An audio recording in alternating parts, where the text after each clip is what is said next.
আমি 4 মাসের অন্তঃসত্ত্বা। আমাকে ধাক্কা মারা হয়েছে। পুলিশের মেয়েগুলো হাত ধরে চেষ্টাইছে টানছে, এমনকি গুলি দিয়ে এখানে ঘুষা মারছে। একজন পুলিশ অফিসার, ছেলে পুলিশ অফিসার, উনি ধাক্কা মারার কে? আমার বোনকে মারছে, ওর গায়ে হাত তুলছে চেষ্টাইছে রাস্তায়। কেন আমার ফ্রেন্ড কি চ্যালেঞ্জ? এখানে পিলার যেগুলোতে মোছা হয়েছে, আমরা তো ওখানে যাইতে যাবো না, ওখানে তো আমাদের মোছা হয় না, ওখানে কেন করবো আমরা? আমরা এগুলোতে করবো। আমরা বলছি আমরা দুজন হয়ে আমরা করবো, কোনো ঝামেলা করবো না। আমাদের থেকে রং নিয়ে গেছে 44 ধারা 30 ধারায় কোথায় লেখা আছে রং নিয়ে যাবে? রং নিয়েছে। আমি অন্তঃসত্ত্বা, আমি 4 মাসের অন্তঃসত্ত্বা। আমাকে ধাক্কা মারা হয়েছে, আমার ভাইদেরকে নিয়ে গিয়ে অ্যারেস্ট করা হয়েছে। অ্যারেস্ট কর অফিসার আমিন, উনি নির্দেশে সবাইকে অ্যারেস্ট করা হয়েছে। কেন মেয়েদেরকে ধাক্কা মারা হয়েছে? ছেলে হয়ে একজন পুলিশ অফিসার, ছেলে পুলিশ অফিসার, উনি ধাক্কা মারার কে? মহিলা দিও না। আমরা তীব্র নিন্দা প্রতিবাদ জানাই। এবং রং ছুড়ে মেরেছে কারা? পুলিশরা পুলিশরা নারীর গায়ে ধাক্কা দিয়েছে। পুলিশ ছেলে পুলিশ দিয়েছে।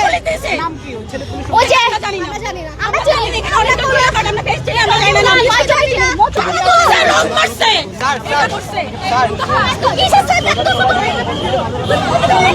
কেন গ্রেফতার করা হয়নি জিজ্ঞেস করছি, উনি বলতেছে না, বলতেছে তোদেরকে চুপ থাকতে বলছি, চুপ থাক, একটা কথা বলছি। আমি জিজ্ঞেস আমার বোনকে করছি মারছে, ওর গায়ে হাত তুলছে চেষ্টাইছে রাস্তায়। কেন আমার ফ্রেন্ড কি চ্যালেঞ্জ? কাজ করছি না, আমাকে মারছে। উনি আমাকে মারছে কেন? একটাই রিজন, সেটা হচ্ছে আমার ফোন নাকি ফ্লাইট মোডে দেনে, এই জন্য আমাকে মারছে। আচ্ছা, আপনাকে আমাকে মেয়েগুলো, পুলিশের মেয়েগুলো হাত ধরে চেষ্টাইছে টানছে, এমনকি গুলি দিয়ে এখানে ঘুষা মারছে আমাকে।